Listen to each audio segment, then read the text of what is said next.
if you would like to say a few words in introduction and then go ahead, Professor Soboslai.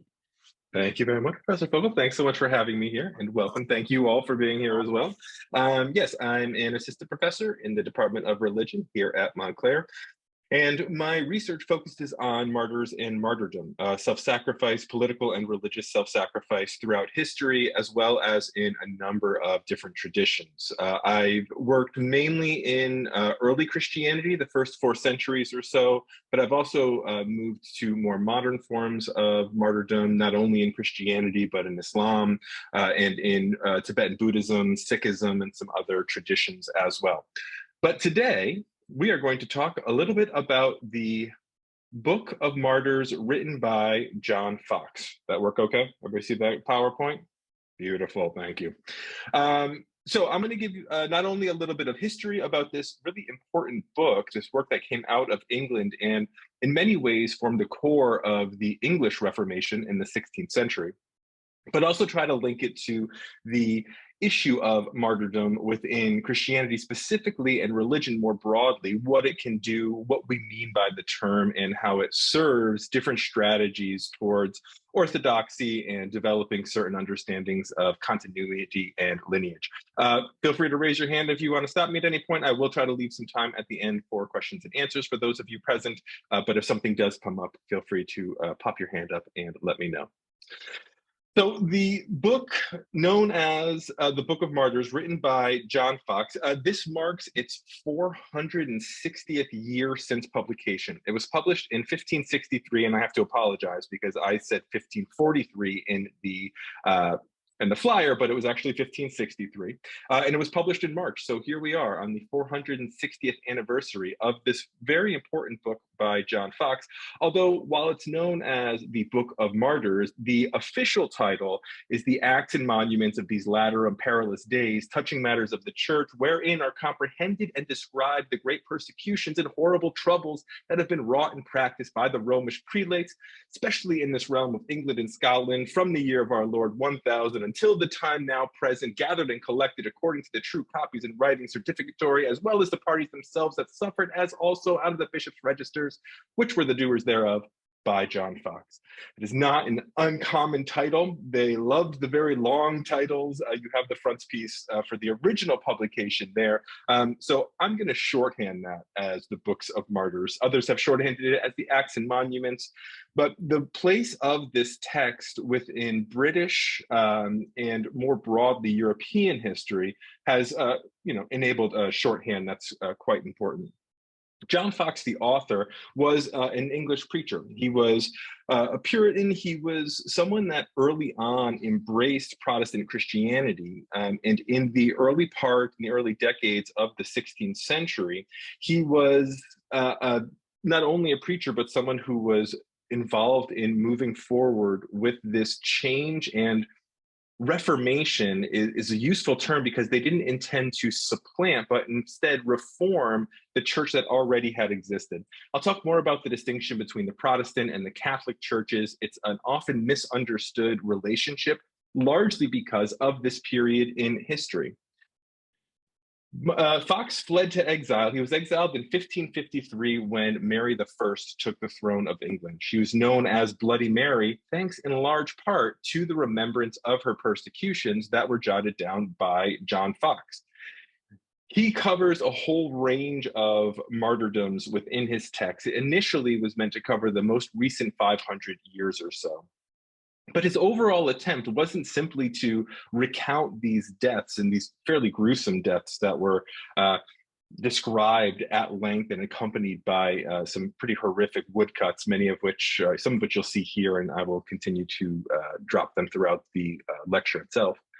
But his overall goal was to use the ideas of martyrdoms and these specific deaths to show that the new form, or rather the recaptured old form of religion that he was a practitioner of, and that was gaining public credence throughout this middle of the 16th century was the more pure and more true form of Christianity than that form of Christianity which was represented by the Catholic Church.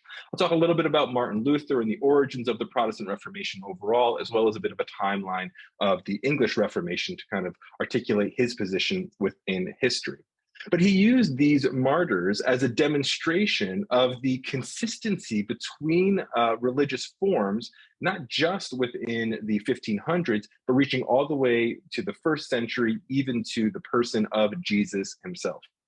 So what he tries to do by offering these narratives is really to create this lineage, to show that those who fell under the reign of Bloody Mary were actually participating in a much longer structure, something that reached back to the earliest days of the church. And in a way, the deaths that were suffered when conversion or exile was a possibility, a death that was chosen rather than giving up one's identity as, well, either Christian or English in this case, was something that recaptured what he called the primitive purity of the church. He really felt that, like the earliest members of the Christian religion who were persecuted by Rome, we were seeing in the 1500s a new variant of that, but something that we can draw a direct line from the beginning up until now. And that line marked orthodoxy, it marked right position within the church, and it marked the way that all Christians need to struggle against overpowering, overreaching governments like the Catholic Church of England, though he was very happy when the English crown embraced Protestantism in some ways. So just a little bit about what was in there. This was an enormous book. It went through several different versions and several different varieties. These are folio pages, these texts. So we're talking, you're not carrying this in a book bag. These are really large texts that mostly recounted martyrs in England and Scotland who fell during the reign of Mary I. Now, these are Protestant martyrs, and the way that we label a martyr is actually going to be really important because it's going to determine how we attach a death to a certain religious persuasion. Foxe's text doesn't kind of come from nowhere. It actually builds upon more ancient genres that are coming out of early church history, wherein the charges leveled against Christians, how they were arrested, what the government used as a means of holding them, the trials that they underwent, any speeches that they gave, the way they articulated a defense from within their religion, and especially graphic depictions of the executions that they suffered. That comprised kind of the core of what John Foxe was trying to relate. And it happens in kind of snippets. So he'll talk about one person, often using a name, say where they were arrested, talk about how they, eloquently defended themselves and remained constant and consistent until their deaths. He publishes the first version or the first printing in 1563, publishes it along through a publisher named John Day, who actually has some impact on what is published. And he focuses on what he calls papal persecutions. Up until, the early 1500s, the Catholic Church was one of the most dominant forms of Christianity, particularly in Europe. We had the breakoff of the Orthodox churches in the 11th century, what's called the Great Schism, but the Catholic Church is dominant in this part of the world. So when John Foxe talks about papal persecutions, he's talking about the persecutions of what he considers Christians, righteous Christians, by papal authorities. And even by calling them papal authorities or referring to them as papists, it's an act of delegitimization. This is not right. This is something that has gone wrong. We're not doing Christianity as it was initially intended. Now, he offers up the earliest Protestant martyrs. He starts with a man named Thomas Hitton, and Thomas Hitton was a Protestant who spoke about the need for a vernacular Bible, a Bible printed in the language people spoke against the excesses of the Roman Catholic Church. And Foxe has him as the first martyr, even though there are what we call proto-Protestant martyrs, martyrs of traditions that would become Protestantism, but aren't called Protestantism yet, such as the Lollards, who are students of John Wycliffe and his ideas that give rise to the Reformation. And Foxe writes this text and publishes it in 1563 because he feels it needs to happen quickly. People are forgetting, they're losing their determination to maintain these forms of religion. So he publishes it very quickly. And then only 7 years later, publishes a second that he expands to reach back all the way until the earliest days of the church. He calls it an ecclesiastical history. He said the first was really just focused on the last 500 years, but the second printing includes an ecclesiastical history. And that actually directly recalls a text by the church historian Eusebius, who was responsible for maintaining many of the martyr stories that not only does John Foxe recount, but he also uses the same genres and the same ways of writing that Eusebius did as well. So you have these very kind of short snippets detailing the sprawl of Christianity, where these persecutions were happening, where these people were coming from. And he adds to it a number of different woodcuts, things that were easy to use in the printing press, but that could help people who were illiterate, which was most of the society at this point, follow along with the stories of the martyr. And in my estimation, it's the gruesome depictions and the incorporation of the visual medium that marks this as such an important text. There's something about human nature that we like to see death and destruction. Studying martyrdom for as long as I have, there's always a consistent kind of denial of audiences. Oh, we don't want to see this. Oh, I want to avert my eyes. There's this terrible thing. And at the same time, people are drawn to it. They want to hear these bloody descriptions. They want to hear the trials that they endured in the most vivid detail possible. So the incorporation of woodcuts, and it starts at like 60 and then goes to 150 woodcuts by the second printing. It was a way to tell a story without the text that many people would be unable to read. Now, the only other thing that I want to mention, and I'll talk more about this in a little while, he also included a new calendar, a new yearly calendar that ascribed a Protestant martyr to every day of the year. Now, this builds on a Catholic tradition that celebrates a feast day. Every day of the year has some saint associated with it and some feast day associated with it as a way to sacralize time. Every day becomes sacred. Every day becomes a reason to celebrate the things of religion. The first printing of Foxe's Book of Martyrs also includes a calendar with new martyrs assigned to every day. Some that would be similar or be familiar to Catholic audiences, but many that would not. He's using this to develop a new Protestant lineage. And one of the effects that we can see today is something that I come up against every time I teach a course on religion, which is the assumption that to be Catholic is to not be Christian, that Catholic and Christian are different categories, where in fact, Catholics are one branch of Christianity, just like Orthodox Christians, just like the many varieties of Protestant Christians, Baptists, Presbyterians, Episcopalians, and they all fall under this umbrella of Christian. But it's largely in part of these moves that John Foxe is helping kind of forward during this period, where we start to see Catholic used as something that means non-Christian, because Christian, as Foxe and his contemporaries want to advance, is really about what is true Christianity, and that means Protestantism. That the Catholic Church had gone wrong, so we're not going to call them Christian anymore because we are the true Christians, and the consequences resonate even till today. His goal was not simply to recount history. There's a lot of debate in scholarly circles. Is he a good historian? Did he practice, good historiographic techniques? Most people say no. His intent was not to create a history that accurately depicted the events of the past. He had a larger goal, a more devotional goal. He was looking to reaffirm the faith of people who believed like he did.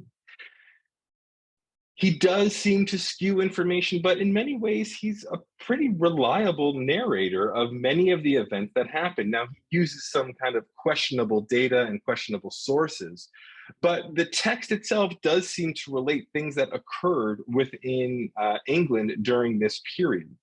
Now, some have just said outright, this is a piece of propaganda. Gore and Rupp said it's the greatest single piece of propaganda in history, not only because it tells a believable story, but it frames the story in a way that misrepresents particularly the Catholic monarch, Mary I. Bloody Mary becomes Bloody Mary because of this text, because of what he is able to do. But his purpose was to really reinforce what he considered to be orthodoxy. Orthodoxy in shorthand means right belief. It's that you're believing in a way that the authorities have deemed appropriate. Orthodoxy is often contrasted with heresy. Heretics can get killed, but Orthodox people will die as martyrs. Orthodoxy has always been an ongoing challenge within many religions, but particularly in Christianity, because Christianity has a specific creed. It has a set of ideas that one must believe to be accounted as a true Christian. The Protestants, for John Foxe, were the ones that were dying as true Christians. They were the ones that were trying to forward Christianity as it was meant. And so the people who die within these means, within these larger contexts of orthodoxy, are dying for the true faith. They're different from the people who were dying with false ideas or with poor ideas. The goal of this text is to establish orthodoxy. It takes it for granted, it uses it as a base, but it also builds on it. Because as I'll talk about at the end, martyrs serve as evidence for a certain understanding of belief. Martyrs serve as an example that there are people out there so committed to this idea of the truth that they're willing to give everything, literally everything, including their own life, rather than recant that truth. So Foxe is giving a history, but it's more than that. He wants to remember the last 5 years, and even in some places seems to worry that those last bloody years are already being forgotten. So he wants to recount history, but he also wants to make sure that people understand what right belief is during this period. And he also wants to tell Catholics, tell people who are still loyalists to the papacy, that they are responsible for the bloodshed seen in his pages. In the preface, he writes, and this is, I figured I would give you a sense of the actual English that he used.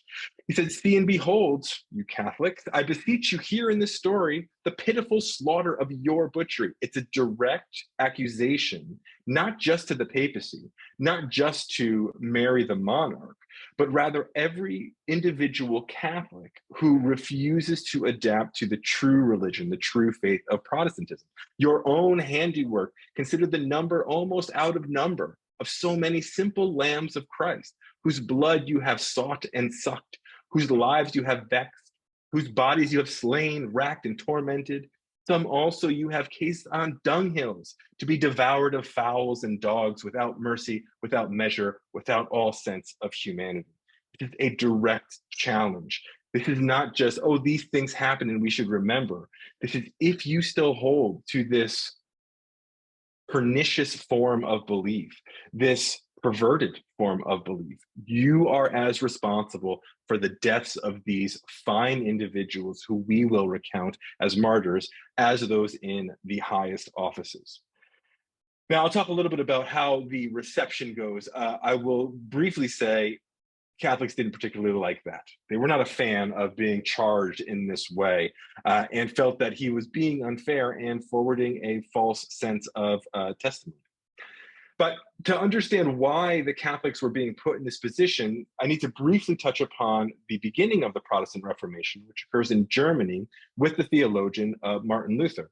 Martin Luther is a Catholic priest. He considers himself a Catholic until the end of his life. He's simply trying to revert what had been lost, recapture the true and pure form of Christianity that he believed over the 1,000+ years that the Catholic Church existed. It had lost its way. It had gone in directions that would have shamed the earliest Christians. Famously, he writes 95 theses, 95 arguments against the Catholic Church, enumerating the wrongdoings that the Church has, accumulated over the years, and he nails it to the front of the church, and everybody reads it. And I won't have time to record all 95 of them, but I shorthand it as saying, all this crap is unnecessary. All this stuff of the church is just unnecessary. All of the rituals, all of the priestly authority, all of the sacraments, all of that is unnecessary. Martin Luther said, we have let human endeavors, we have let individuals who seek power corrupt our faith. And instead, all we need, in his famous line, is sola fides, sola gratia, and sola scriptura. We need faith alone, we need grace alone, and we need scripture alone. Only faith, grace, and scripture lie at the core of being Christian, which means a priest as a mediator between the divine and the human is unnecessary, in fact, an obstacle. Luther wanted to cut down almost to nothing the role of priests. And these ideas of faith alone, grace alone, and scripture alone, he wasn't the first to come up with them. People like Jan Hus and John Wycliffe had been talking about these ideas for a long time in various, mostly learned environments. But Martin Luther has the benefit of the new mass media technology of the printing press. And that allows his ideas to spread much more widely than his predecessors, than the proto-Protestants. And that printing press will also allow the English Reformation to spread in ways that would have been impossible without it. The centrality of Scripture, that it is the Bible that forms the core of the Christian life, was at the center of both the German and English Reformation processes. To have everyone equally accessing Scripture first meant the language had to be changed. Because in the Catholic Church, up until this point, Bibles were printed in Latin. Not only did most people not read at all, but very few people outside the priesthood read Latin. Who reads Latin? It's a church language. What it served to do was reinforce the position that the priests held, the power position that they held. Because now the truths of the text, the truths of Scripture, had to be filtered through the individual priests who would explain what they meant, who would tell the people what the Bible said and then interpret it at the same time. If, as people like Martin Luther and John Foxe argued, we should all have access to the text equally, well, then we need to print the text in the language of the people, in the vernacular.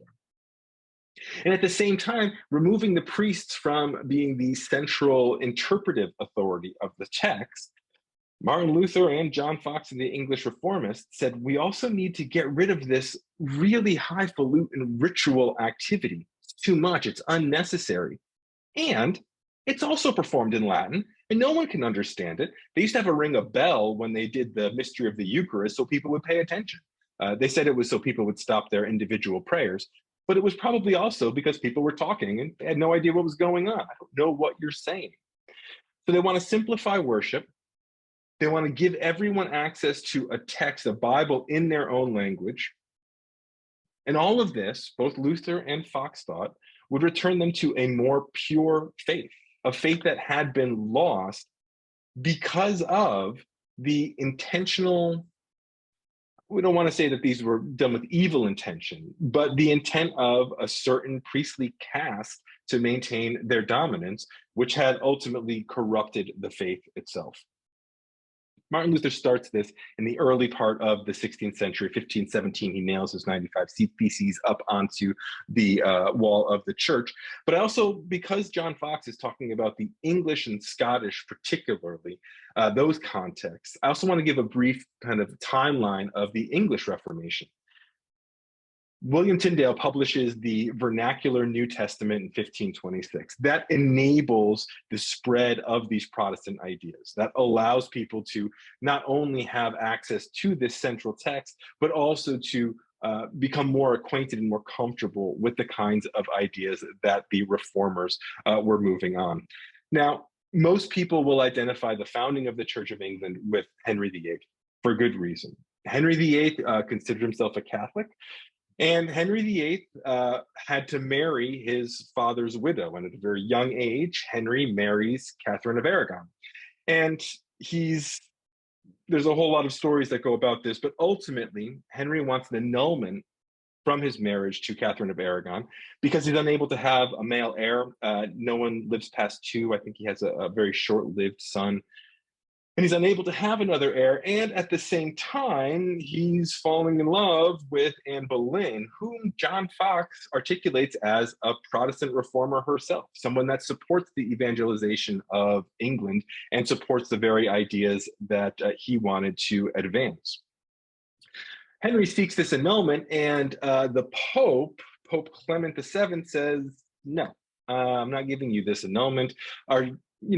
Herald some theological ideas, but we also have to note that the nephew of Catherine of Aragon is, at the time, the Holy Roman Emperor Charles V. And Charles V, not long before Henry requests this annulment, had occupied Rome and taken the Pope prisoner for a short amount of time. So the Pope is not really excited to upset the Holy Roman Emperor at this point. The Holy Roman Empire is really it's a German kind of centralized nation at this point. So the Pope refuses, and Henry says, well, I'm going to have to kind of take matters into my own hands. And he begins what's known as the Church of England. In 1531, he declares himself the supreme head of the Church of England, blending a nationalist identity with a religious identity, and sidelining the Pope. Archbishop Thomas Cranmer, who was appointed by Henry, now feels empowered to annul the marriage on his own, and so does. And Henry then is able to marry Anne Boleyn. They get married under this new auspices of this new church, and in response, unsurprisingly, Henry is excommunicated by the Pope only a few years later. But by this point, he's created a new idea of national sovereignty that incorporates religion, something that will be reaffirmed in the Peace of Westphalia in the next century, 1648, when the wars of religion end and national sovereignty becomes the main way that we articulate our own political organizations in terms of an international system today. Now, during Henry's reign, there's a story that says John Foxe went to a chaplain because a woman named, she was called Joan of Kent, she was going to be burned. And John Foxe said, listen, I don't think she should be burned. I want to prevent her from being killed. We shouldn't be killing people, especially because this is both heresy and treason. If we have a state church, heresy and treason become the same thing. It's not just about false belief or wrong belief, it's about sedition at the same time. And so he goes to the royal chaplain, John Rogers, and tries to convince him, oh, please don't let Joan of Kent be burned. Rogers says, no, this is fine. This seems like a reasonable response to her crimes, does burn Joan of Kent. And then later, when Mary comes to power, John Rogers is burned on his own. And there are a few things that Foxe writes that makes you think, well, this is great. This is just what should be happening. 1547, Henry VIII dies, and Edward VI takes the throne at 9 years old. To say that Edward was the ruling head of England at that time is really just a misnomer. He was leading through the Privy Council, the rule of regents, and those regents wanted to continue the work that Henry started. They want to continue to promote this new Protestant form of state-based religious practice. They ban the use of ashes on Ash Wednesday. They ban the use of palms on Palm Sunday. They eliminate the need for confession in order to receive the communion wafer in the Eucharist, all of which disrupts the traditional Catholic forms of practice. And they start to use the Book of Common Prayer as the core text of the liturgy. Liturgical text, liturgy is the modes of worship, the actual behaviors that go into a determined, detailed form of worship. Liturgical texts have, okay, you're going to read this at this time, this is what's going to happen next. It's a guideline, it's the way that you practice. That had been the domain of priests. Now it's captured in this new text, this Book of Common Prayer. And all of this tends to move Protestantism forward throughout the reign of Edward VI. In 53, Edward dies. And he is succeeded through a whole number of mechanisms by Mary I. And Mary I is a determined Catholic who seeks to return Catholicism and papal authority to the nation. The Catholic Rite, the old forms of worship, the old forms of liturgy, reinstated almost immediately. An oath is required of bishops to recognize the authority of the throne and the papacy. All foreign authorities are rejected. And Protestants at the start of Mary's reign could either flee, which is what John Foxe did. He flees, he escapes to the mainland of Europe. They could convert, or more technically, be reconciled, because rather than saying you're going to start a new religion, you're just coming back to the religion you should be as a Christian. Or you could be killed. You could suffer punishment, and that really meant death. And throughout her reign, hundreds are burned at the stake, which isn't necessarily out of keeping with a political reign of this time. Like, this many people being killed for sedition or for acts against the government, some have said it's really not that excessive, but it's thanks to John Foxe's recounting of these tales in the Book of Martyrs that she earns the name Bloody Mary, and she's remembered as one of the more bloodthirsty monarchs of the British throne. I don't really know how we, relatively measure the amount of people killed during an event and say what's excessive and what's not. But it has been argued that Foxe is one of the main people who caused her to be remembered as this bloodthirsty queen. Mary dies in 1558. 5 years later, John Foxe will publish the text that recounts the deaths of all of these people. And when Elizabeth I ascends and becomes the supreme governor of the Church of England, I have to be careful because Henry was the supreme head of the Church of England. Elizabeth is the supreme governor of the Church of England because they were a little uncomfortable with her gender. They didn't think a woman should be at the head of the new church, but they wanted to recognize that she was the top authority. So they switched the language around just a little bit. So within, a very short amount of time, just over 30 years, there's a huge religious upheaval throughout England. And Foxe's book not only captures that, but it also helps shape what the ongoing relationship between Protestantism and English identity looks like in the coming years. With the Book of Common Prayer, which still lies at the core of Anglican forms of prayer and service, Foxe's text was one of the things that you would hear the most about within English religious circles. And I do want to know, the Anglican Communion is a derivative. It's part of the Church of England. Anglican communities can be traced back to the Church of England, as can Episcopal churches in America. Those also have connections. They're part of the Anglican Communion. Religion likes to use a lot of different terms, and we can kind of lose track of where things go and what things mean. So if I say Anglican, I'm referring to the same group. It's the same derivative from this English Protestant church and this promise. Thank you, Jerry. This new idea of what the true form of religious practice is. And certainly many of our earliest presidents and founding fathers were Episcopalians. So this is directly related to the founding of the United States as well. Both the Book of Common Prayer and Foxe's Book of Martyrs weren't just excess. They weren't just other parts of Christian doctrine. They were treated the same as Scripture. They were quoted during Mass. They were read during education. They were used to determine how lives were supposed to look. They were extraordinarily influential in determining not only Christian life within England, but a new understanding of English life. Because now, being a subject of the throne was also carrying with it a new religious orientation, one that pushed away from papal ideas of the Catholic Church and embraced this new form of Anglican Protestantism.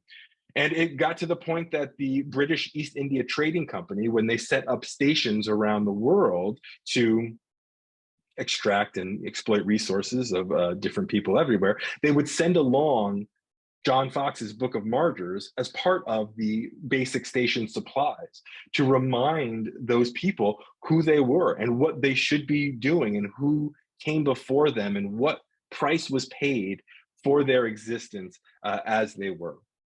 Now, I think Foxe himself, John Foxe, writes 4 different editions of his Book of Martyrs, or the Acts and the Monuments, just during his lifetime. That's how popular it was. It was like printing after printing after printing.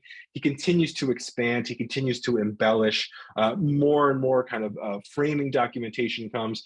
The continuation goes beyond his death. We're still seeing new editions of Foxe's ideas. And throughout, a different kind of connection is drawn between those understood to have fallen as martyrs in any given period, are connected through the Protestant martyrs all the way back to the early Christian martyrs.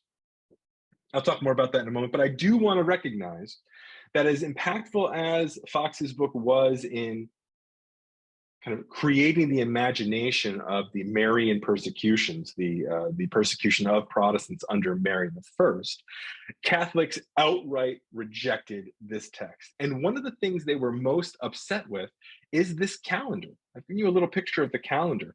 And when I first read about this, it struck me as the strangest thing. So there's a calendar. So there's this new way of seeing a relationship between every single day and the objects and individuals of religion.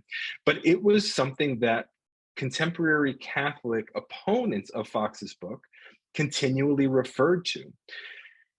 Not only does this attempt to supplant the liturgical calendar of the Catholic Church, but it also dismissed and displaces many of the Catholic saints who up until that point were paradigms and paragons of what it meant to be a Christian, a true Christian, a righteous Catholic, which was to be Christian. We call this an act of superposition.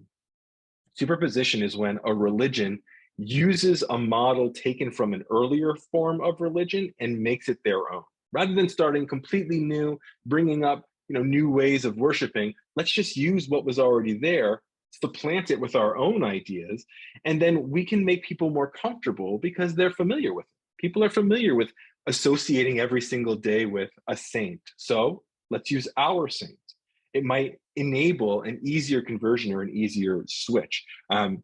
Christians have done this, throughout the existence of Christianity. The reason that Christmas, the birth of Jesus, is celebrated on December 25th is not because we have evidence that that's when he was born. Most people think Jesus was born in the spring, but instead because the Roman cult of Mithras celebrated the birth of their god on December 25th. It seems like a good time to do that. The reason Easter is celebrated when it is isn't because that has to necessarily be the day that Jesus was crucified. In fact, the arguments about when Easter should be celebrated are wide-ranging and cost a lot of people's lives throughout the history of Christianity. It's because that's when people celebrated the spring festival. That's why we still have, Easter eggs and chocolate bunnies. These are symbols of reproduction.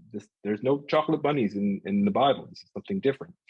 This is an act of superposition that really riled up the Catholic opponents of Foxe's idea, simply because he tried to use his own understanding of who the true martyrs was to completely displace the accepted Catholic saints and thereby disrupt the entirety of the Catholic year and the Catholic calendar.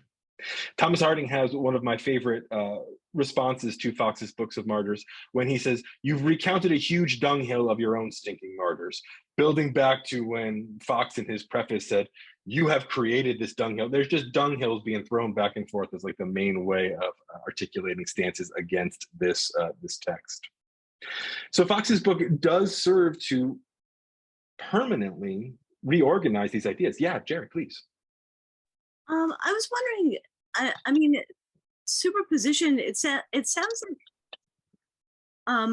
were there feast days that remained in this calendar that had some kind of continuity for people? Because, there were so many days when it's like you would just call it St. Stephen's, right? Like you would just call it Saint whatever day it was instead of a day, and everyone knew what you were talking about.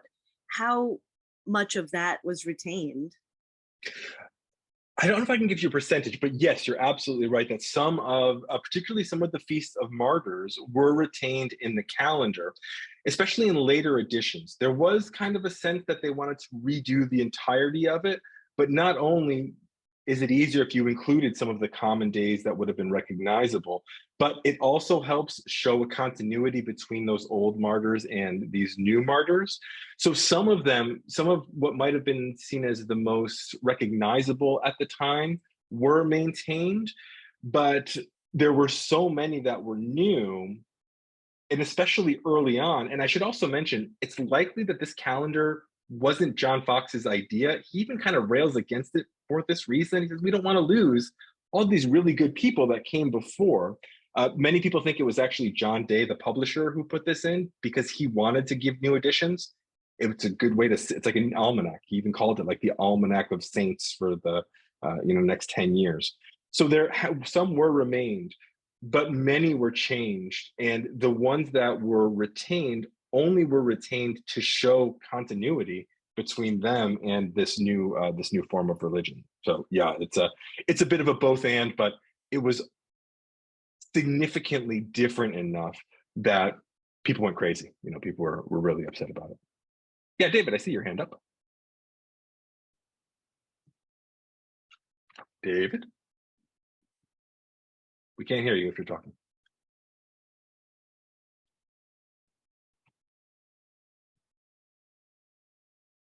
David, I don't know if you can't unmute yourself or if you.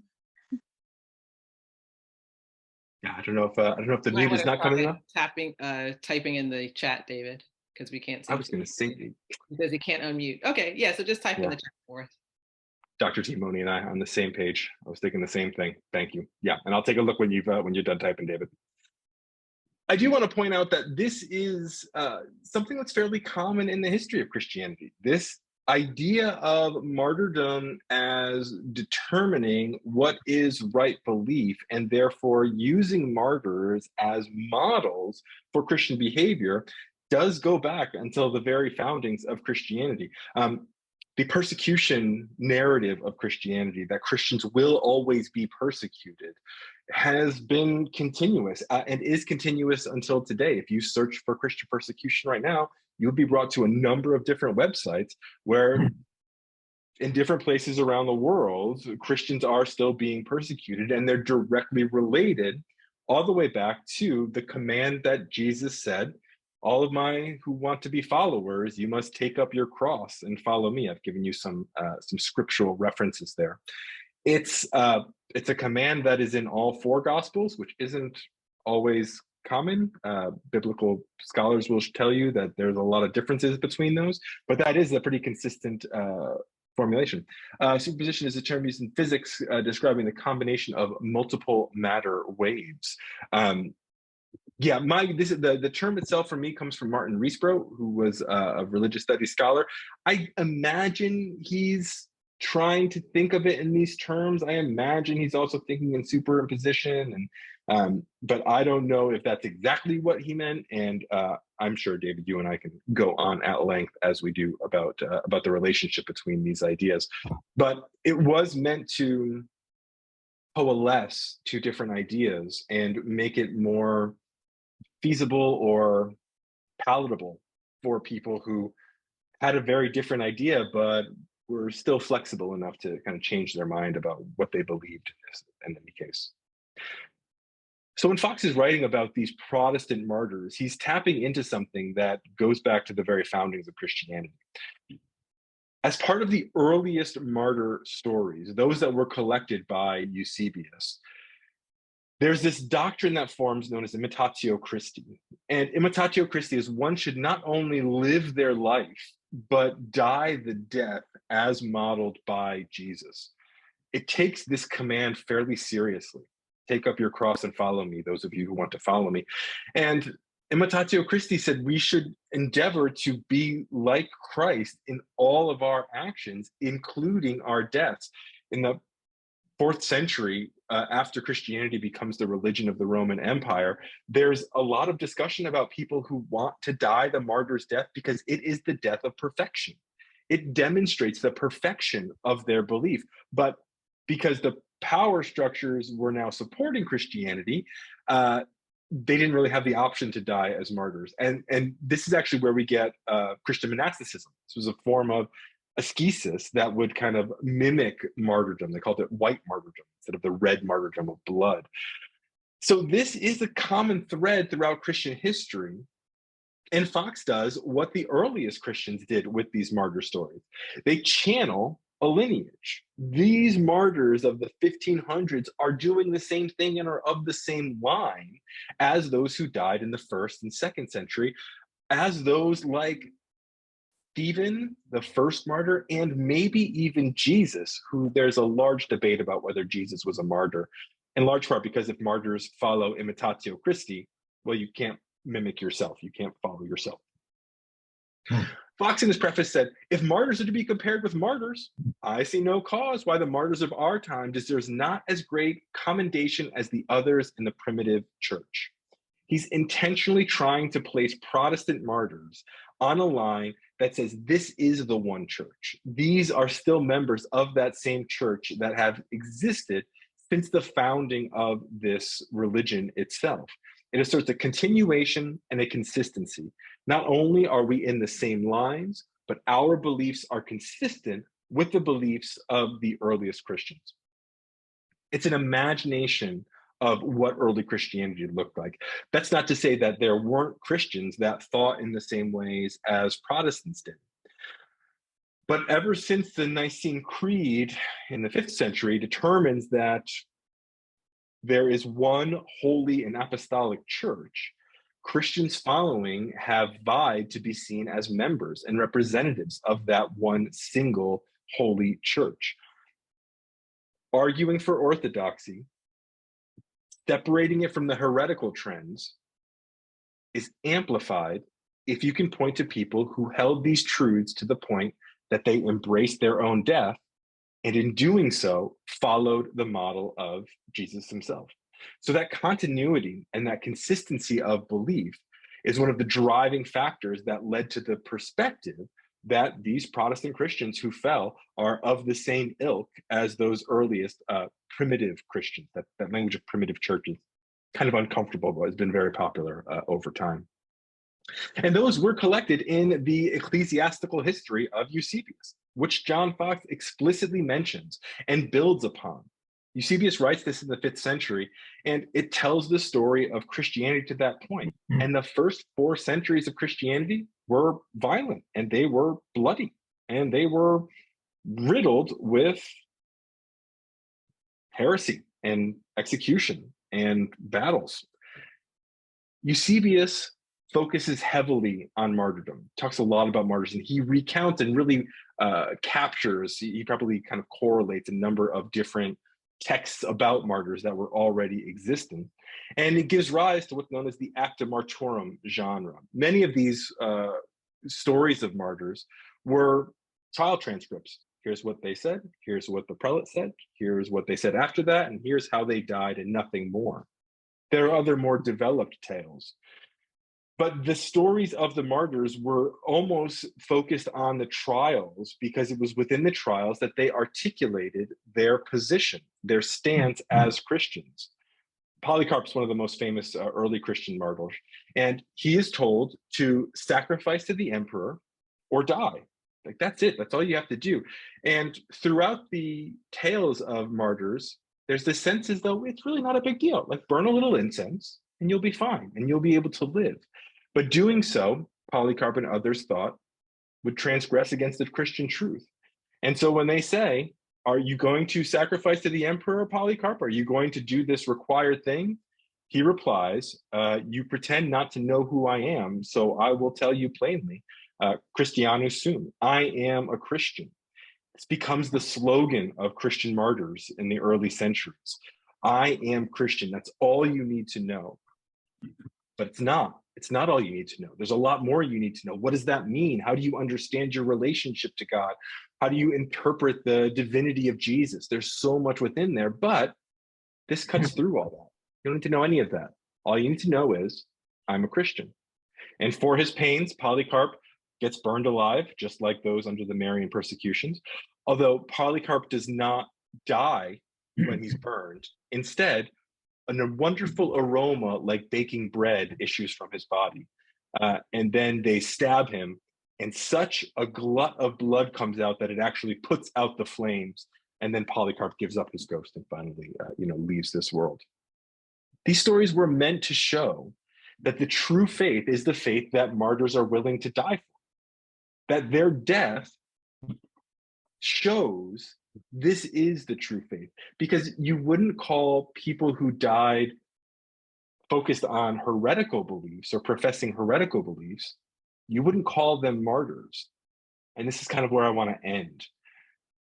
Martyrdom itself is a strategy. The term martyr comes from a Greek term martus, which meant a witness, like a witness in a courtroom, like somebody that gave testimony and gave evidence during a courtroom procedure. That was a martus. The term gets applied to those who die as Christians, and over time ceases to be translated as witness. Something new occurs, and they're remembered as martyrs. And I think if we take the idea of a witness that gives evidence seriously, we can see martyrs giving a form of bodily evidence, physical evidence for the truth of their ideologies. They're so committed to their ideas that people look at them and say, well, geez, if you believe this so much that you're willing to die for it, maybe I should think of it differently. You can't be lying if you're willing to die for these beliefs. So you must accept this as truth. Maybe I should rethink what I think of as truth. Martyrdoms have always been rife with bloodshed. It's always about this emotive action that tells the terrible things, and they were cut 15 times and the audience kind of gasps. It's made for that emotive relationship, this impinging on emotion. But at its core, it's about someone who is willing to put a belief, an idea, a group over their individual lives, that they market as more important as the very existence that we have. Martyrs are not found. There's no one manner of death that would mark someone as a martyr. Foxe didn't recount all of these people as martyrs because they were burned alive. He didn't even do it because they professed Christianity as they were dying, or professed what he saw as the right form of Christianity as they died. Martyrs are embraced by communities that want to accept them as members of their understanding, their ideological structure. Martyrdom is a matter of rhetoric. It's a matter of who are we going to call martyrs? When I said we wouldn't call someone who died as a heretic a martyr, it doesn't mean they couldn't be. It means martyr is a label that's only reserved for those who think like us and believe like us, who apply the language of martyrdom. We call someone a martyr already accepting and embracing this person died for the same kinds of truths that I believe in, and therefore they died as a piece of evidence for the ideological structure, the beliefs and the ideas that I have. So when Foxe writes this enormously influential text, it's not a matter of recollection, it's a matter of creation. It's a matter of saying these people are in line with what the truth is, and we know that they're in line with the truth because they died as martyrs. I've gone on long enough. I'll stop it there, and I'll welcome any questions that anybody has.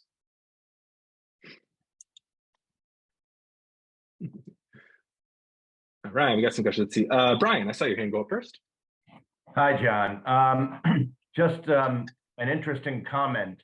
When you were reviewing that timeline of the development of English Protestantism with Henry VIII breaking with Rome. One thing, well, that you didn't have in the timeline, but I just one interesting comment about that. I think there's an irony in that that Pope Clement VII, as we said, he annulled, or he refused to annul Henry's marriage to Catherine, as you pointed out.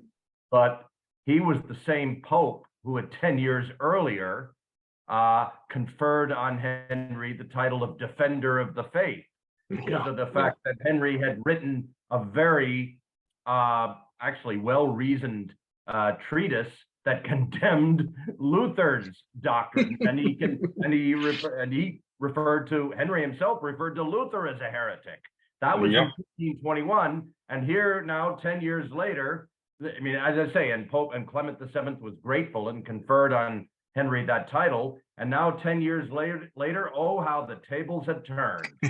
Yeah, you ain't kidding. Yeah, I'm glad you said that, Brian. Thank you for bringing that up. There's a lot in that timeline that you can't include, but what Clement was known as like the unluckiest pope, or like the most disastrous pope. I don't know. He gets some terrible title because it's I mean, even his decisions aside, like the things that were happening during his tenure completely destroyed what the Catholic Church had been up until that point. Right. But I'm really glad you mentioned that, because up until the point that he decided to kind of found this new religion, Henry VIII was a devout Catholic. Like, there's nothing to suggest that he was unhappy with the church, except that when he needed this one thing, like, he wasn't able to get it. And I think even afterwards, I think Henry VIII gets the rep he deserves.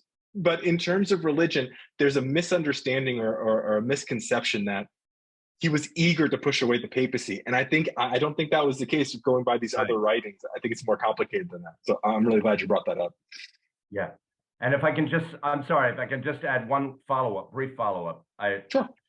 Of course, you also mentioned how he was falling in love with Anne Boleyn. And the whole reason for seeking the annulment was because, as you said, because Catherine could not produce a legitimate male heir. But of course, what Henry didn't, actually, he did point out at the time that it wasn't a problem of sexual impotence for him, because he had some illegitimate sons by a number of mistresses, even before he married Anne Boleyn. So we could say, hey, the problem isn't me. I've got not on mine. I have these other sons from this, because they are not the legitimate heir. They can't inherit my throne from me. So that's why. Absolutely. Absolutely. No, I'm glad for that. And Anne Boleyn was, she was about to give birth when he's trying to make this happen. Like, he's like, I don't have time. I don't have time for this.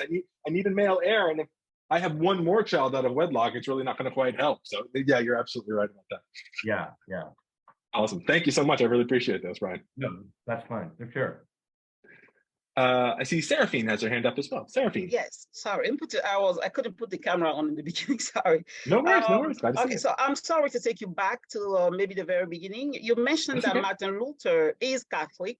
You didn't give me any reference. I don't know if you were stating an opinion or a reference in a book. But what do you think about the fact that chapter 9 of the John Foxe's book is consecrated to Martin Luther? And if he was Catholic, then it shouldn't be the book of, okay? So that's my first question. The second question is, you said that the every day is consecrated to a Protestant saint, and we know that the Institute of John Calvin is a book of reference, and we know that John Calvin condemned the practice of veneration of the saints. And so what do you think about the fact that today a day is consecrated to the saints? Yeah, that's a really great point. Both great points, Seraphine. Thank you for both of those. The first one, Luther himself, Martin Luther, considered himself a Catholic. He did not see himself as starting another religion. We call it the Protestant Reformation because it was an attempt to reform. He thought we could bring the Catholic Church back to what it was. And I think John Foxe was also very much in line with that. He saw the papacy as the illegitimate religion, not as Protestantism. I think, I'm really glad you brought this up, actually, because Catholic itself, the term Catholic means universal. So when you say the Catholic Church, you're saying the universal church. And I think both Luther and Foxe both thought that universal church is still right, but they have misled people. They have brought it away from where it needs to be. So they imagine themselves as reformers. But Martin Luther, I'm sure I could provide you with, some sources for this. But I remember hearing that,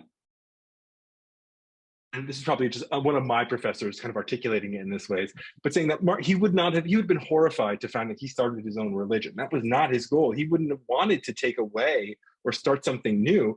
In fact, both he and Foxe completely opposed the idea that this was new. This is old.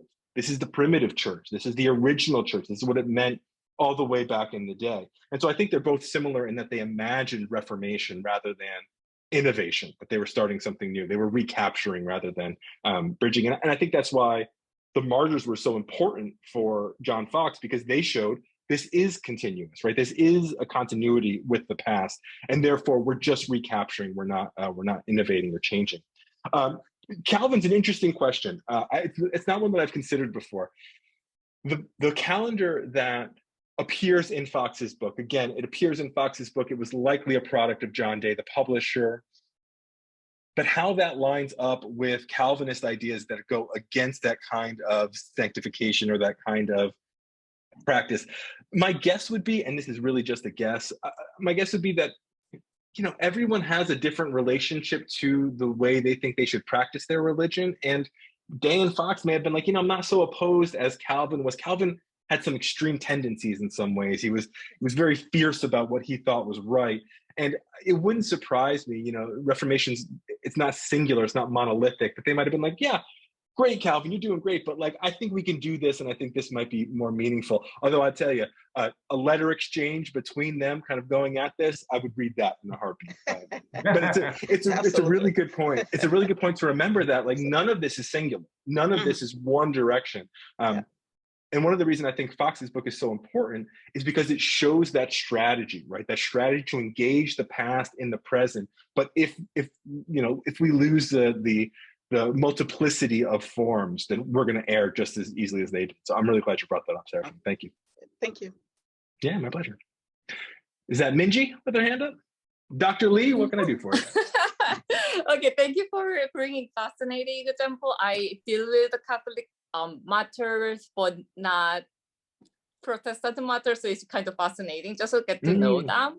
My question is how these Protestant martyrs were used, because in Catholic Church, the martyrs are very useful. Of course, martyrdom is the fast track for the martyrs too. If you want to become the saints, you're going to be killed. Like, it's kind of just fast track. And also for the believers, the martyrs, whenever they have some like problem in their life, they pray for the martyrs, because if you have some issue with your teeth, they're gonna pray for the saint who got killed and whose teeth was extracted during the torture or something. So there's some ways that they are like the martyrs gonna be used in Catholic Church. And also I noticed that the story of martyrs, they were also used to justify the violence against like Muslim or like the pagans. So is it kind of the same way what's going on with this Protestant like martyrs, or maybe just their story was just told in like church or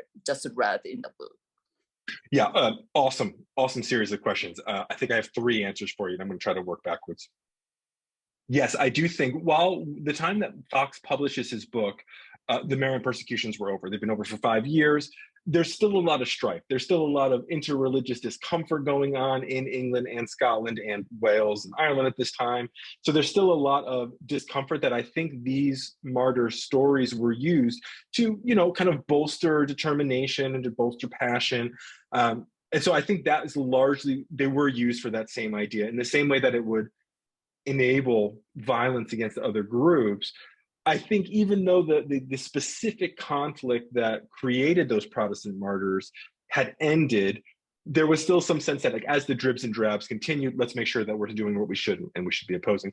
Which leads me to the second part. I don't think, and I'm not an expert in Anglicanism, so I don't know how it specifically happens within the Anglican Church. The idea that you would pray to a martyr in most forms of Protestantism just wouldn't work. It doesn't really work that way. It's too close to imposing a kind of Catholic imagination of a saint that in some way could serve as like an intermediary between the person and God. And that's so a part of what they were rejecting during the Reformation that my guess is, and I want to say something, I got a 2A or a 2B after this too. But so I don't think there would be a direct heralding of, I want to pray to this martyr so I can do this thing. And like Seraphine pointed out, there's a lot of multiplicity within Protestantism. So are there certain people that would do just that and maybe have a martyr that connected with them? It wouldn't surprise me at all. I don't think it's official. And that gets me to the last point. Catholic doctrine has a very clear way of marking a saint and a martyr. It's very straightforward. It's very detailed. There's rules that you follow and there's things that you have to go. The Protestant church doesn't have, one single head. And while the Anglican church technically does, I don't know of any firm forms like formulas and templates. I don't believe there's one. It's much more about being able to identify right behavior, not who has these markers of divinity or semi-divinity, but rather these martyrs died as true Christians should. So we want to use them as a model, but not incorporate them into any larger, kind of supernatural format. I could be corrected by experts in Anglicanism, but that's my understanding. Yeah, that's great. Thank you. Yeah, thank you, Midgie, because that offers a lot of really cool comparisons between Catholic forms of martyrdom and Protestant forms, which are very similar and very different in a lot of ways. Yeah, that's great. Thank you. You want to talk more about that more too? Sure. Thank you. David, let's see how you do. You gonna get this mic on this time? Can you hear me now? Hey, all right, we got you. We got you. So, well, first of all, very interesting. Thank you. Second, it leads me to wonder in terms of what's happening with Ukraine and Russia. I was just reading an article today about how all the great number of deaths and casualties of Russian soldiers, if anything, is reinforcing the opinion of the war with the Russian people. And I think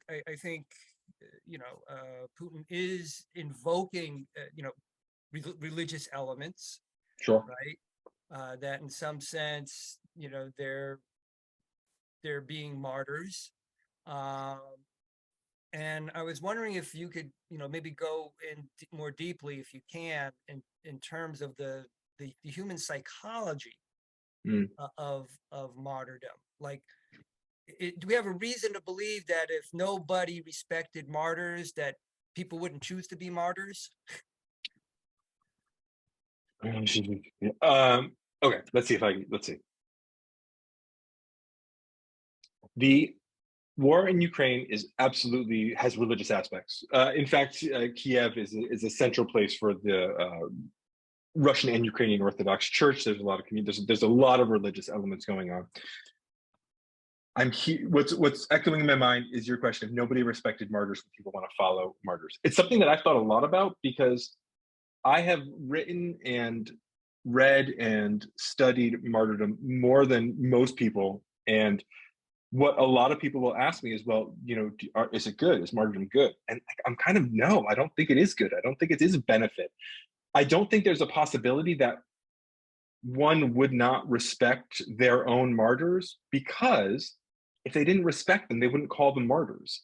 Martyr is a label that is applied to those who are accepted, who are embraced. And I think this will lead me to your question about the psychology kind of behind martyrdom. In that same way that humans seem to like bloodshed, like we just like watching it. We had the gladiatorial arenas. We're enthralled with wars. Our sports can be violent. I mean, it's hard to argue against it. There's also something about the unrelenting person that seems to capture our imagination. The person that has every reason to leave behind, especially something immaterial, an idea, a belief, and instead decides to hold on to it and spit in the eye of whoever is kind of threatening them. There does seem to, and I couldn't tell you what the chemical orchestration of that is, but I can say that it appears throughout time and it appears throughout culture. It's a common theme. The why of that, I think, and I tend to think of this in kind of a very sociological way, to have a society, right, to live with others in a way that benefits all of us, requires that we sacrifice. It requires that we sacrifice our wants. It requires that we sacrifice our needs. It requires that we don't always get what we want, or we don't even always pursue what we want. To live with others is to give up something of ourselves. For me, martyrdom is the apex of that dynamic. It is the unwillingness to leave the group, to be seen as someone that's not a part of the group, even if it means that my individual life has to be gone. I would rather, I've sometimes called martyrdom dying into a group. Like you die into it. Like I'm not willing to relinquish this. There's, in the early martyr stories, almost everyone has the Roman authorities like completely confused. Like, why don't you just sacrifice? Like, who cares? You don't have to believe. You don't even have to really think that you're sacrificing, but why don't you just, it's a little piece of incense. Like, why don't you just light it and then you can live? But doing so would be to forsake one's identity as a member of that group. And if we all did that, there's nothing else holding us together. So I think martyrdom lies at the kind of core of our collective belonging and the ways that we organize ourselves socially. But I think it also brings around a kind of parochiality, like it's parochial. I'm only a part of this. And right now in the 21st century, when we are becoming global and we're seeing humanity and even beyond as our commitment, our social group, maybe the need for martyrs will go away because it does draw an us versus them line, and that's the line that begets violence. So, I mean, there's a lot more to say, but I think that maybe gives you a sense of kind of how I think about it and how I think about the relationship. Thank you. Yeah, I'm sure you and I talk about it more too, so thank you very much. Dr. Timoni. Hello. Hi, everybody. Hello. Hi. So I have two questions, and for the sake of time, because I believe, Jared, we ending at around 7:30. Is that right? Okay. So you can choose to answer just maybe one of them, but they're related. So the first one is, I think it's always interesting to talk about these histories, and then we have something called like elite histories, right? You know, the fact that there's certain people who write certain things that end up being the narrative that we all then end up inheriting. But sure. I'm also interested in how these things are received, like the reception of things as they're written. And so you had mentioned, you know, the popularity of the text, and this is written around, you know, like you said, the 16th century is when, you know, there's starting to gain traction. And of course, the literacy rate at that time is relatively low, right? In the sense it's increasing. And it really takes off like going into the, you know, to the 18th and 19th century. But you know, I think it's like maybe, you know, like a third of the population maybe like is literate, and most of them are men. So I'm kind of interested in like the kind of the portability of a narrative based on the fact that maybe only a certain percentage of the population is actually reading it. And then you have a whole nother part of the population that's receiving it either secondhand or through, you know, or, you know, it's like bagging a telephone, right? Like, you know, do things, you know, get distorted from the original text, right? So I'm just wondering on the reception of it for those in a society that's not highly literate, if you're aware of any kind of receptions. The other one has, going back to the portability narrative, is that, of course, with the rise, and we've all talked about this a lot, by the way, in our department, for those of you on this call, about like white nationalism and about Christian nationalism. And you see people making references like to Foxe, or making references to, you know, the close relationship between the two. And I'm also wondering, like in some of your work, if you've seen some of this cropping up again, especially because part of what's going on with Foxe is that going back to the early period when Christians were so a minority, they're starting to become the majority. But then there's still this kind of reference of us being a minoritized, persecuted, besieged tradition, even though we're in the majority. And you see a similar narrative like in white nationalism. And I've read a couple of things here and there where people say, like in tracing the evangelical church, I remember as a child in the 50s and 60s that Foxe was talked about a lot, right? So I'm wondering whether or not you're seeing any remnants of that today. So those are kind of my two like related questions. Awesome. I want to answer them both if I can. I love the idea of the portability of the narrative. I'm definitely going to steal that and use that and tell people I thought of it myself. But the larger question around literacy, I think, is kind of funny and ironic. The woodcuts that Foxe incorporated were absolutely meant to communicate something that happened to those who could not read. But really, what are you getting? You're getting it's like a poster, right? You're seeing a poster of something horrific going on, and so you're already engaged. But somebody still has to read it to you. Somebody still has to bring it to you. And the reason I say it's kind of ironic is because you're still kind of bringing in what many reformers were accusing Catholics of doing, which is you need mediators. You have a text, but you need somebody to read it, and you need somebody to kind of pass it along. And yes, that absolutely was the elites. And you know what we know of the the English Empire, you know, they were fine with that as long as they were the ones doing that and kind of portraying those ideas. That was totally fine. So I do think that the reception entirely depended on who was reading and how they were reading it. But it did become, I mean, with the Book of Common Prayer, like you would hear this at Protestant services, you would hear it a lot. And so again, it's like a new kind of scripture. It wouldn't have been seen as scripture. It wouldn't have been, that term wouldn't have been used, but we are still filtering through, well, who's being read the most? You know, was there a martyr that story was read more often than others? Were there ones that were totally ignored? Were there, you know, how was that kind of functioning? And I think all of that speaks to the issue of developing an ideology simply by recounting certain narratives or framing certain narratives in ways that seem effective. And that's where, you know, I think this other part is really important. In terms of persecution, yes, Christians are the most numerous religions on the planet right now. And most of them will say Christianity is under attack.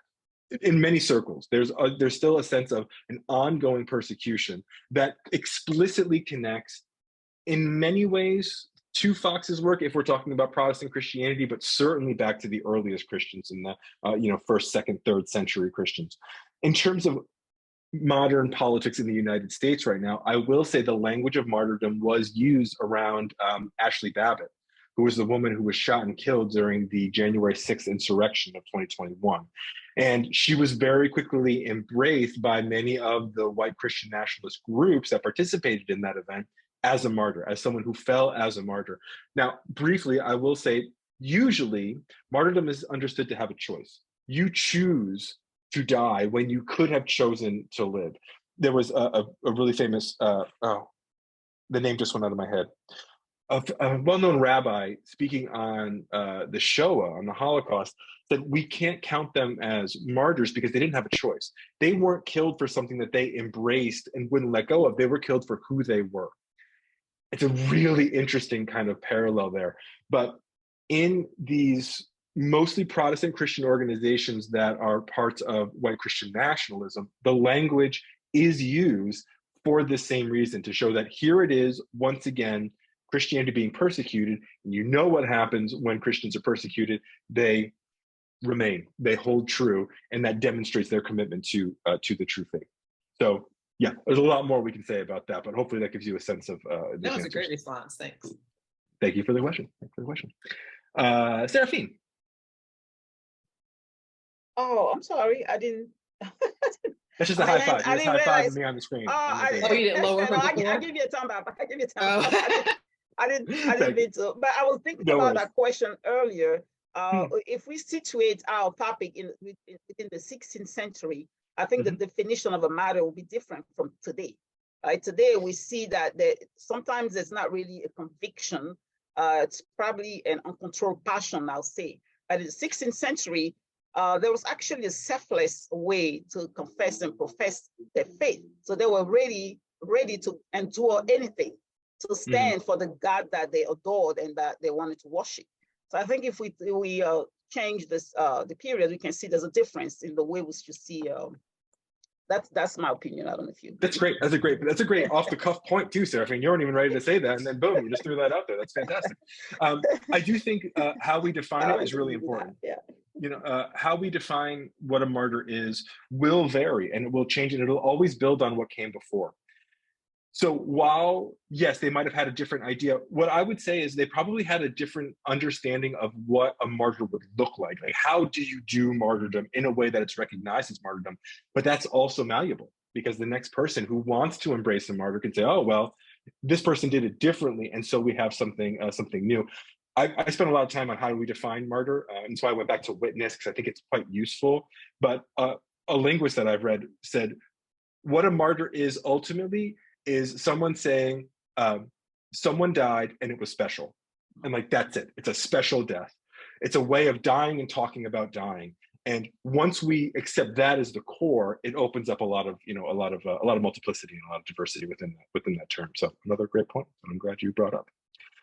David, do you actually have your hand up this time, or are we going to? I think you probably do. All right, but we can finish up with this one. I think this will be our last question. Okay. Go ahead. So, you know, not surprising. Some of the things you're saying just remind me of four elements in economics, like the difference between a martyr and a victim. Reminds me of the principle of revealed preference, where an option has to be feasible, right? For you to be able to say, well, you didn't choose it. Okay, so revelation and revealed preference, I find, there's that, but there's also the notion of opportunity cost, which is the value of what you've chosen has to be at least as much as what is it that you've foregone. And so someone who's a martyr as compared to a victim, in some senses, is setting a very high bar on the value of maintaining this truth. So I think it's, what you said, but, but in that language. That's great. Revealed preference in terms of martyrdom, that rings absolutely true for me. It's not, again, it's not this has to be the case, but it is the way that we generally use the term martyr. Someone has the opportunity to forsake, give away, even just push away, even mislead someone, but they don't. And that's how we associate a martyr's death. That's what we kind of look to. So I think that's quite right. In fact, the first and second century, when many Jews were being under as much persecution as Christians, they, instead of developing the same kind of martyr tradition, which helped separate out Judaism from Christianity in this time, they developed ways of what's been called trickster speech. I'm just going to fool you into thinking that I'm agreeing with you, but I'm not. I'm talking around you.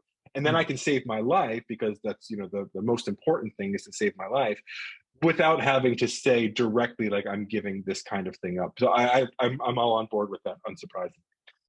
I do want to say something brief about the opportunity cost and the way that we kind of measure this, because at no point do I discuss heaven as like the goal of the martyr. The martyr does this because they want to obtain heaven. That has to be factored into the cost. If we're going to talk about opportunity cost, that has to be part of it. But I will say this, there's been a number of scholars who focus on people dying as martyrs to ascend to heaven, to get into a blissful afterlife. And the reason that I don't like that, like I said, I approach this sociologically. If I die as a martyr, if I want to die as a martyr because I want to achieve heaven, then I'm acting selfishly. I'm doing this because I want this goal. And martyr, I think, is a label used by a group to mark what is acceptable to the group. To reduce that to seeking an individual good, I think misleads, and I think is actually a real problem for thinking about martyrs. And I've told them that, and they don't really care. But but I think that's an important thing also. Yes, Jerry. I just wanted to throw in at the end here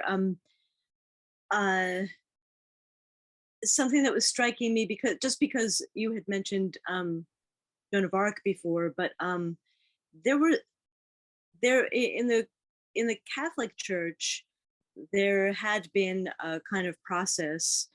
Not all martyrs became saints, but there was kind of like a slow process of becoming a saint. And in that case, your death would be redefined as martyrdom eventually. Like, so for Joan of Arc, for instance, was killed off by the church during confessions that were later seen as true, and so she became sanctified and became a saint. But there's no real way of seeing the mass persecutions that way, is there? I mean, there was no process there for kind of rethinking. I mean, like that was what was striking me about the difference between the traditional Catholic vision of what happened when you died and what, how we were going to honor that, and the new Book of Martyrs. Yeah, it's great. It builds off of some of what Minji said. Sorry, my cat is now circulating around, so he may make an appearance in a moment.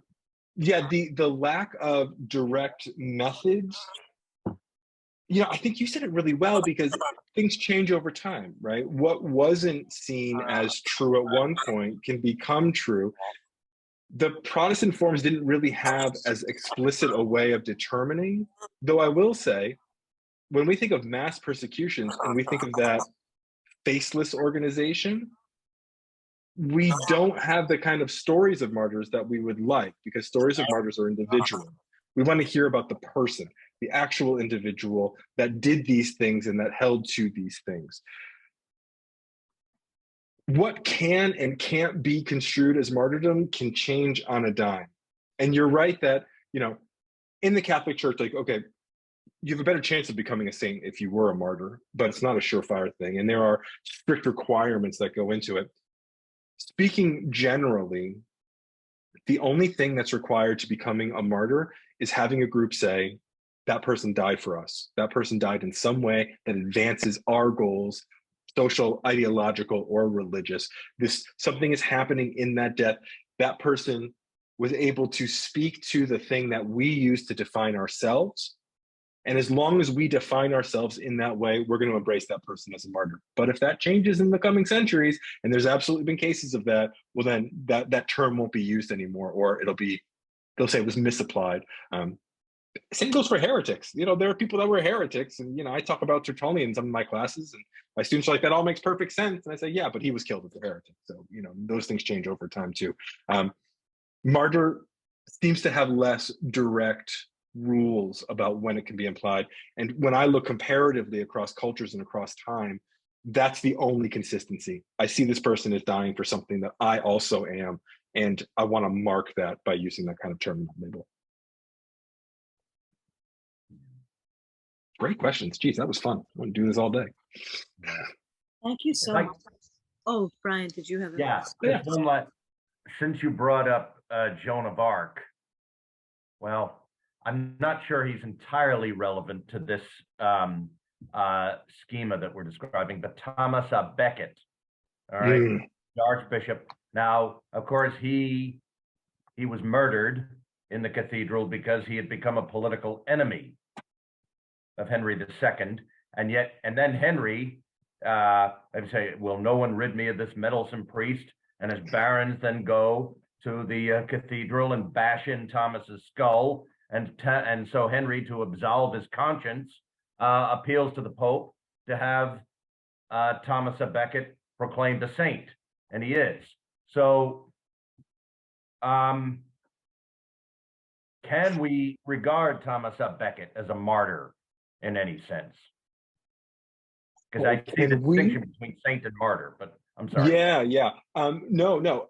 So one thing that I really like in what you said, Brian, was that conflation of the religious and the political. Too often are we thinking in terms of religion as something separate from political. And if you take any of my classes, I will rail on about this ad nauseum. It's like, you can't, it's a false separation. It's an idea that never actually pans out. These are always things that are together. So political movements can certainly label martyrs. That's something that we've seen consistently in the past. In fact, I was in Shanghai a few years ago, and I was touring the Communist Martyrs Cemetery. And this is an atheist organization, an atheist institution that still uses and finds benefit in the language of martyrdom. So I don't have any problem with politics creating martyrs. Can we refer to him as a martyr? I mean, I guess that really depends on what you see Thomas à Becket as doing and the role that he plays in your own personal lineage. But I'll tell you this, no one can stop you if you want to call him a martyr. Like, that's just, that's going to fall on you, and it's going to be your own opinion. Yeah, the Joan of Arc reference also brings up gender issues too, because I remember one of the very first presentations that John did about martyrdom was about women who actually become male in the martyrdom, right? And which is also quite fascinating. Yeah, Perpetua was always known. There's several of the early Christian martyrs where the text reads, God said, I shall make her man and show her that she is a martyr. You know, it's a very masculinized category, even though that has some play. But Joan of Arc herself is someone that, you know, upended gender roles and, you know, in some beneficial ways. So, yeah, so much more to talk about in all this stuff. Well, thank you so much. Thank you so much for having me. Thank you, everybody, for attending. Thank you for all those watching online. And I really appreciate it. I'm glad to have a chance to talk. Thank you. Yeah, it was great. Okay, thank you very much. Thank you very much. All right, take care, everybody. Thank you. Bye-bye. Bye.